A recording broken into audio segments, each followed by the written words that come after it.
ಬೆಂಗಳೂರಿನ ಫ್ರೀಡಂ ಪಾರ್ಕ್ನಲ್ಲಿ ಶ್ರೀ ಜಿಎಸ್ ಪಾಟೀಲ್ ಅಭಿಮಾನಿ ಬಳಗ ಜಕ್ಕಲಿ ರೋಣ ಮತಕ್ಷೇತ್ರ ಗದಗ ಜಿಲ್ಲಾ ವತಿಯಿಂದ ಸ್ವಾಭಿಮಾನ ನಡಿಗೆ ಪ್ರತಿಭಟನೆ. ಜನಪ್ರಿಯ ಶಾಸಕರಾದ ಶ್ರೀ ಜಿಎಸ್ ಪಾಟೀಲ್ ರವರಿಗೆ ಸಚಿವ ಸ್ಥಾನ ನೀಡಬೇಕು ಅಂತ ಬೃಹತ್ ಪ್ರತಿಭಟನೆಯನ್ನು ಹಮ್ಮಿಕೊಳ್ಳಲಾಗಿತ್ತು. ಸಾವಿರಾರು ಸಂಖ್ಯೆಯಲ್ಲಿ ಜಿಎಸ್ ಪಾಟೀಲ್ ರವರ ಅಭಿಮಾನಿಗಳು ಕಾರ್ಯಕರ್ತರು ಆಗಮಿಸಿ ಪ್ರತಿಭಟನೆಯಲ್ಲಿ ಪಾಲ್ಗೊಂಡಿದ್ದರು. ಇದೇ ಸಂದರ್ಭದಲ್ಲಿ ರೋಣ ವಿಧಾನಸಭಾ ಮತಕ್ಷೇತ್ರ ನರೇಗಲ್ ಪಟ್ಟಣದ ಕಾರ್ಯಕರ್ತರು ಬೃಹತ್ ಪ್ರತಿಭಟನೆ ಮತ್ತು ಪಾದಯಾತ್ರೆ ಮುಖಾಂತರ ಬೆಂಗಳೂರು ಫ್ರೀಡಂ ಪಾರ್ಕ್ನಲ್ಲಿ ಸನ್ಮಾನ್ಯ ಜಿಎಸ್ ಪಾಟೀಲ್ ರವರಿಗೆ ಸಚಿವ ಸ್ಥಾನ ನೀಡಲೇಬೇಕು ಅಂತ ನಮ್ಮ ವಾಹಿನಿ ಮುಖಾಂತರ ಹಕ್ಕೊತ್ತಾಯ ಮಾಡಿದ್ರು. ನನ್ನ ಹೆಸರು ಅಲ್ಲಾಬ್ ಸುಧಾಪ್ ಅಂತ ಹೇಳಿ ರೋಣ ಮತಕ್ಷೇತ್ರದ ನರೇಗಲ್ ಕಾಂಗ್ರೆಸ್ ನರೇಗಲ್ ಎಲ್ಲ ಈ ಟೀಮ್ ಬಂದಿದೆ. ಕಮ್ಮಿ ಅಂದ್ರೆ ಈ ರೋಣ ಮತಕ್ಷೇತ್ರದಿಂದ 5,000 ರಿಂದ 6,000 ಜನ ನಾವು ಸನ್ಮಾನ್ಯ ಶ್ರೀ ಜಿಎಸ್ ಪಾಟೀಲ್ ಸಾಹೇಬರ ಸಚಿವ ಸ್ಥಾನ ಸಲುವಾಗಿ ಅಲ್ಲಿದ್ದ ಇಲ್ಲಿವರೆಗೂ ಪಾದಯಾತ್ರೆ ಮಾಡ್ಕೊಂಡು ಬಂದೀವಿ. ತುಮಕೂರು ಸಿದ್ಧಗಂಗಾ ಮಠದಿಂದ ನೆಲಮಂಗಲವರೆಗೂ ನಮಗೆ ಪಾದಯಾತ್ರೆ ಮಾಡಕ್ ಅಷ್ಟೇ ಅವಕಾಶ ಕೊಟ್ರ. ಈ ಸರ್ಕಾರದೊಳಗ ಸನ್ಮಾನ್ಯ ಶ್ರೀ ಡಿ.ಕೆ. ಶಿವಕುಮಾರ್ ಅವರು ಹೊಸ ಸಂಪುಟದೊಳಗ ನಮ್ಮ ಜಿಎಸ್ ಪಾಟೀಲ್ ಸಾಹೇಬ್ರನ್ನ ಸಚಿವ ಸ್ಥಾನ ಕೊಡ್ತೀವಿ ಅಂತ ಹೇಳಿ ನಮ್ಗೆ ಆಶ್ವಾಸನೆ ಕೊಟ್ಟಿದ್ರು. ಹಿಂದೆ ಸಿದ್ದರಾಮಯ್ಯ ಸಾಹೇಬರು ಕೊಟ್ಟಿದ್ರು. ಇಲ್ಲ, ನಮ್ದು ಹೊಸ ಸಂಪುಟದೊಳಗ ಖಂಡಿತವಾಗಿ ನಾವು ಜಿಎಸ್ ಪಾಟೀಲ್ಗೆ ನಾವು ಸಚಿವ ಸಂಪುಟದೊಳಗೆ ಅವಕಾಶ ಕೊಟ್ಟೇ ಕೊಡ್ತೀವಿ. ಅವ್ರ ಹಿರಿತನಕ್ಕ ಅವರು ಕಾಂಗ್ರೆಸ್ ಪಕ್ಷಕ್ಕೆ ಸೇವೆ ಮಾಡಿದ್ದಕ್ಕ ಇದೆ. ಗದಗ ಜಿಲ್ಲಾ ಕೆಪಿಸಿಸಿ ಅಧ್ಯಕ್ಷರಾಗಿ ಕಾಂಗ್ರೆಸ್ ಪಕ್ಷದ ಅಧ್ಯಕ್ಷರಾಗಿ 9 ವರ್ಷ ಪೂರ್ಣಗೊಳಿಸಿದ್ದಾರೆ.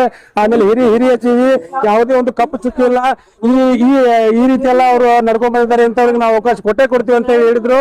ಹಿಂದಕ್ಕೆ ಗದಗ ಜಿಲ್ಲಾ ಆಗ್ಬೇಕಂತಂದ್ರ ಒಂದು ದೊಡ್ಡ ಹೋರಾಟದಿಂದ ಆದಂತ ಒಂದು ಜಿಲ್ಲಾ ನಮ್ದು. ಈ ಬಾರಿ ಜಿಎಸ್ ಪಾಟೀಲ್ ಸಾಹೇಬರಿಗೆ ನಾವು ಸಚಿವ ಸ್ಥಾನ ಕೊಡಿ ಅಂದ್ರೆ ಗದಗ ಜಿಲ್ಲಾ ಏನಂದ್ರೆ ನಾವು ತೋರಿಸ್ಕೊಡ್ತೀವಿ ಕಾಂಗ್ರೆಸ್ ಪಕ್ಷಕ್ಕೆ. ಈ ಮುಖಾಂತರ ನಾವು ಹಕ್ಕು ಒತ್ತಾಯ ಮಾಡೋದು ಒಂದೇ, ಸನ್ಮಾನ್ಯ ಶ್ರೀ ಜಿಎಸ್ ಪಾಟೀಲ್ ಸಾಹೇಬರಿಗೆ ಸಚಿವ ಸ್ಥಾನ ಕೊಡದೇ ಪಕ್ಷದಲ್ಲಿ ನಾವು ಗದಗ ಜಿಲ್ಲಾದ್ಯಂತ ಕಾಂಗ್ರೆಸ್ ಪಕ್ಷನ ನಾವು ಎಲ್ಲಿ ಬರೋದಕ್ಕೆ ಬಿಡೋದಿಲ್ಲ. ಆ ರೀತಿ ಗಟ್ಟಿಯಾಗಿ ನಿಂತು ಎಲ್ಲಾ ಕಾರ್ಯಕರ್ತರು ಕಾಂಗ್ರೆಸ್ ಪಕ್ಷವನ್ನು ವಿರೋಧ ಮಾಡಕ್ಕೆ ನಾವು ರೆಡಿ ಆಗಿದ್ದೀವಿ. ಮುಂದಿನ ದಿನಮಾನಗಳಲ್ಲಿ ನಾವು ಎಲ್ಲ ಸ್ವಯಂ ಪ್ರೇರಿತವಾಗಿ ನಾವು ಬಂದಿರೋದು. ಸನ್ಮಾನ್ಯ ಶ್ರೀ ಜಿಎಸ್ ಪಾಟೀಲ್ ಯಾವುದೂ ಒತ್ತಾಯ ಇಲ್ಲ. ಅವರು ಹೈಕಮಾಂಡ್ ಪರವಾಗಿ ನಾವು ನಿಂತೀವಿ.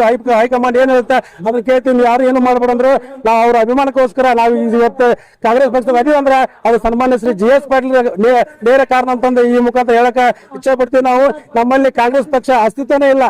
ಅಲ್ಲಿ ಜಿಎಸ್ ಪಾಟೀಲ್ ಅಂತ ನಾಯಕರು ಸಂಘಟನೆ ಮಾಡೋದ್ರಿಂದ ಎಲ್ಲಾ ಸಮುದಾಯರು ಕೂಡಿ, ಅವರಲ್ಲಿ ಜಾತಿ ಇಲ್ಲ, ಎಲ್ಲಾ ಸಮುದಾಯಗಳನ್ನ ಕರ್ಕೊಂಡ್ಬಂದು ಈವರೆಗೂ ನಾವು ಇಲ್ಲಿ ಜಿಲ್ಲಾದೊಳಗ 3 ಅಥವಾ 4 ಸ್ಥಾನ ಗೆಲ್ತೀವಿ ಅಂತಂದ್ರೆ ಸನ್ಮಾನ್ಯ ಶ್ರೀ ಜಿಎಸ್ ಪಾಟೀಲ್ ಸಾಹೇಬರ ಒಂದು ದೊಡ್ಡ ಕೊಡುಗೆ ಐತೆ ಅಂತೇಳಿ ಈ ಮುಖಾಂತರ ಹೇಳಕ ನಾವು ಬಯಸ್ತೀವಿ.